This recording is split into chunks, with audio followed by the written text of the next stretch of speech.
Assalamu Walaikum. Hello friends, how are you?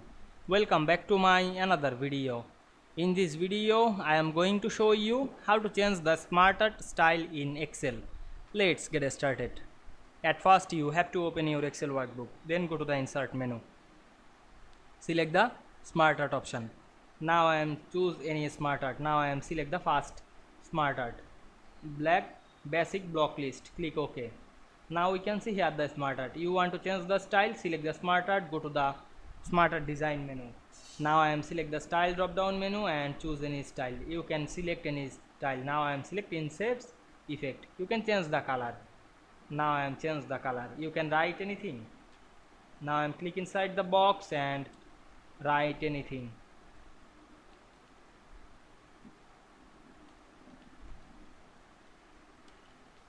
Now we can see we change the SmartArt style in Excel very easily. I hope you enjoyed my video. Please like, comment, share and subscribe my channel. Thanks for watching.